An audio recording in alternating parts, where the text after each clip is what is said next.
वैश्विक बाजार में दूसरे देश से आने वाली वस्तु कितनी सुरक्षित है और साथ ही साथ ये इसका क्वालिटी पर्सपेक्टिव कितना बेहतरीन है, ये जांचना बहुत ज़्यादा आवश्यक होता है। और इसी सिनेरियो को लेकर 1 जून से मलेशिया ने थाईलैंड से आने वाले जो श्रिम्प हैं, दैट मीन्स झींगे की 5 प्रजातियों पर रोक लगाई है कि ये अब थाईलैंड से मलेशिया में नहीं आएंगी। और यदि मान लीजिए इनको मलेशिया में आपको सर्व करना है यानी कि एक्सपोर्ट यदि करना है, तो इसके लिए एक सर्टिफिकेट ऑफ एनालिसिस यानी कि COA आपको देना जरूरी है। ये कौन देगा? थाईलैंड। क्या है पूरा इशू, एक बार इसके बारे में समझते हैं। ये जो टॉपिक है ये GS पेपर 2 के पर्सपेक्टिव से और 3 के पर्सपेक्टिव से बहुत ही ज़्यादा इंपॉर्टेंट है। यदि आप इस इमेज को देखेंगे तो ये झींगे हैं, बेसिकली सी फूड के तौर पर इनको जाना जाता है।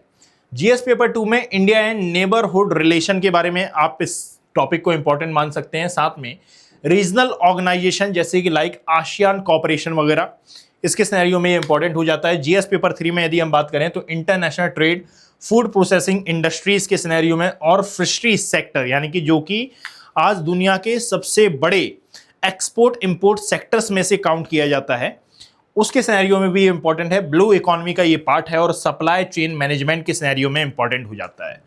प्रीलिमिनरी पॉइंट ऑफ व्यू वैसा ही रहेगा, आसियान फूड सेफ्टी स्टैंडर्ड और नॉन टैरिफ बैरियर्स, NTB इनको कहा जाता है इन शॉर्ट, और साथ में एक्वाकल्चर और सी फूड ट्रेड के पर्सपेक्टिव से।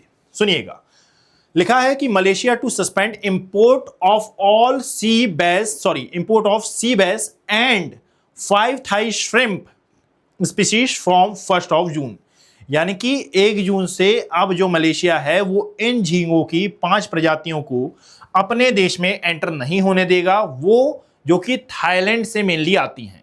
इसका एक मेन रीजन क्या है? इसका एक मेन रीजन ये है कि भाई ये जो खाद्य सुरक्षा होती है इसको अच्छे से इसको मेजर करना है। मतलब कि बाहर से जो भी फूड आ रहा है, जो भी सी फूड आ रहा है, एक्चुअली में ये क्वालिटी मैनेजमेंट के जितने भी क्राइटेरिया हैं इनको फुलफिल कर रहा है या नहीं कर रहा है, और ये क्वालिटी पर्सपेक्टिव में खड़ा उतर रहा है या नहीं उतर रहा है। क्या ऐसा कोई फूड ऐसा कोई सी फूड हम अपनी जनता को तो नहीं परोस रहे हैं, या फिर मैं जो गवर्नमेंट है ये अपनी पब्लिक को तो नहीं परोस रही है, जिसका लॉन्ग टर्म नेगेटिव इम्पैक्ट बहुत ज़्यादा घातक हो। इसको लेकर याद रखिएगा कई प्रकार के जो सुरक्षा मानक हैं ये यहाँ पर लगाए जाते हैं। इन्हीं में से एक होता है सर्टिफिकेट ऑफ एनालिसिस।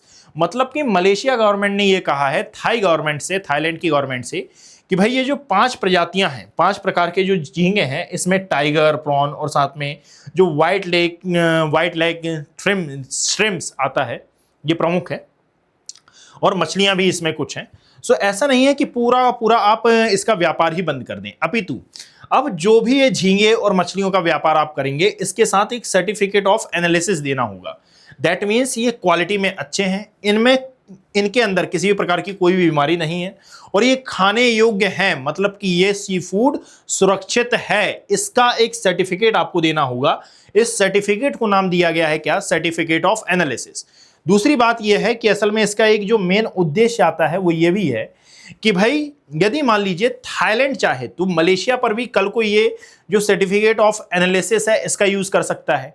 बट यदि मान लो थाईलैंड ने इस पूरी की पूरी जो गतिविधि है इसको नहीं माना, सो ना मानने का जो नेगेटिव पॉइंट है या फिर जो नकारात्मक असर है ये थाईलैंड पर ही पड़ेगा। वाई? क्योंकि याद रखिएगा थाईलैंड की जब आप ज्योग्राफिकल लोकेशन देखोगे, सो थाईलैंड की ज्योग्राफिकल लोकेशन देखने पर आपको मालूम चलेगा कि एक्चुअली में ये यहाँ पर आता है और मलेशिया यहाँ पर है। दैट मीन्स कि समुद्री क्षेत्र इन दोनों ही देशों का बड़ा है। बट इन कंपैरेटिवली यदि आप थाईलैंड का समुद्री क्षेत्र देखेंगे तो ये देखिए ये यहाँ पर गल्फ ऑफ थाईलैंड आता है। ये बहुत ही इंपॉर्टेंट रीजन है फॉर किसके लिए? जितने भी सी फूड रहते हैं, जितने भी फिशरी हॉटस्पॉट रहते हैं, यहाँ पर एक फिशरी हॉटस्पॉट भी आपको देखने के लिए मिलेगा। दैट मीन्स यहाँ से जो थाईलैंड है ये बहुत अधिक मात्रा में फिशरीज को पकड़ता है, इनको कंजर्व करता है, पूरे वैश्विक बाजार में इनको सप्लाई करता है, और ये यानी कि फिशरी व्यापार या फिर फिशरी सेक्टर इसके व्यापार का एक बहुत महत्वपूर्ण हिस्सा है। यहाँ पर ना इंडिया का मैप गलत है, इसको रिकॉग्नाइज मत करना, ठीक है? इसको 2 मिनट के लिए इग्नोर कर दीजिएगा। मैं यहाँ पर इंडिया का मैप लगाना नहीं चाह रहा था, बट और कोई इमेज नहीं मिली। सो यहाँ पर मैं अभी थाईलैंड की बात कर रहा हूँ, तो हम थाईलैंड तक ही सीमित रहते हैं। सो यहाँ पर याद रखिएगा कि ये थाईलैंड है, इसके आसपास का जितना भी रीजन है वो फिशरी हॉटस्पॉट के तौर पर काउंट किया जाता है। मतलब कि यहाँ पर फिशरीज बहुत अधिक मात्रा में मिलती हैं। दैट इज वाई यदि आप देखोगे तो ये साउथ ईस्ट एशिया की जितनी भी कंट्रीज हैं उनको फिशी सप्लाई करने का, that means sea food supply करने का जो कंट्री मेनली काम करती है वो है थाईलैंड। और थाईलैंड की जो ब्लू इकोनॉमी है या फिर थाईलैंड की जो इकोनॉमी है, इसमें ब्लू इकोनॉमी का जो परसेंटेज है ये बहुत बड़ा आपको देखने के लिए मिलेगा। अब कोई यदि देश जैसे कि लाइक मलेशिया थाईलैंड से आने वाले जो सी फूड है इन पर रोक लगा देता है, तो इसका मतलब यह है कि थाईलैंड की इकोनॉमी यानी कि जो एक्सपोर्ट रेवेन्यू होता है इस पर इसका डायरेक्टली असर पड़ेगा, बिकॉज कि जीडीपी या फिर इकोनॉमी ये सभी चीजों से मिलकर बनने वाले तथ्य हैं।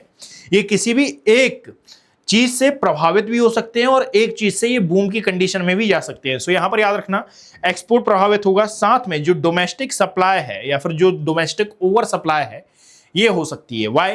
क्योंकि असल में जो मलेशिया है, मलेशिया के प्रतिबंध लगाने के पश्चात जो यहां पर निर्यातक थे यानी कि इन मछलियों के और इन झींगों के, श्रिम्प के जो निर्यातक थे, उन्होंने ये जो रॉ मटेरियल के फॉर्म में इन श्रिम्प को पकड़ के रखा है, ये इसको कहां सप्लाई करेंगे? वापस समुद्र में तो फेंक नहीं सकते। सो ये लोकल मार्केट में इसको सप्लाई करना चाहेंगे। लोकल मार्केट में सप्लाई करेंगे तो डिमांड एंड सप्लाई का गेम चल जाएगा। डिमांड एंड सप्लाई का गेम चलने के पश्चात इनकी जितनी वैल्यू एक्चुअली में प्राप्त होनी चाहिए थी उतनी प्राप्त नहीं होगी। तो इसका भी इंपैक्ट आप देखेंगे कि बहुत हद तक इकोनॉमी पर पड़ता है, यानी कि लोकल लेवल पर भी हमको नुकसान, जो थाईलैंड है इसको नुकसान भुगतना पड़ सकता है, यानी कि कीमतें गिरेंगी और इसके कारण जो लॉजिस्टिक कॉस्ट है ये भी बढ़ती हुई आपको नजर आएगी। Getting my point?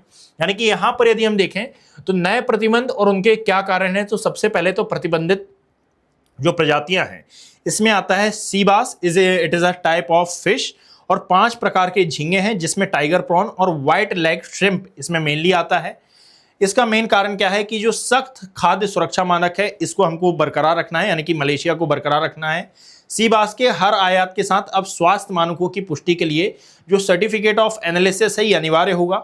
पारस्परिक व्यापारिक प्रतिक्रिया में आपको ये शामिल करना है कि जो झींगे हैं यानी कि ये जो श्रिम्प हैं, आयात पर इनके रोक इसलिए लगाई गई है क्योंकि थाईलैंड ने पहले जो ग्लेशियाई झींगे हैं, है ना, ग्लेशियाई झींगों पर इसी तरह की जो शर्तें हैं ये लगाई थी। यानी कि पहले किसने लगाई थी?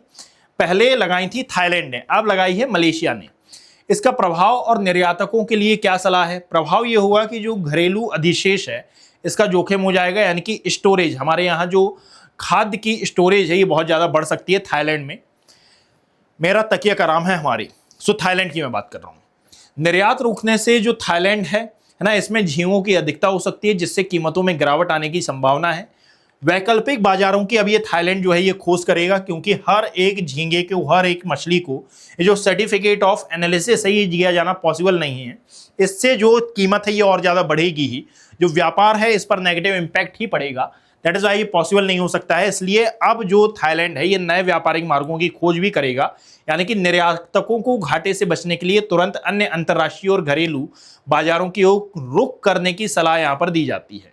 यहाँ पर छिपी हुई जो परिचालन लागत के बारे में यहाँ पर बात होती है, यानी कि लॉजिस्टिक कॉस्ट के बारे में, ये भी बहुत इंपॉर्टेंट डेटा है। याद रखिएगा, यदि कुछ फैक्ट की हम बात करें तो ये जो थाईलैंड है ना, ये एवरी ईयर हजारों टन श्रिम्प ये एक्सपोर्ट करता है और एशिया के सबसे बड़े सी फूड एक्सपोर्ट में से ये एक माना जाता है। सी बास को कई देशों में इसने बरमुंडी नाम से भी जाना जाता है और बरमुंडी नाम से इसने बेचा भी है। Getting my point?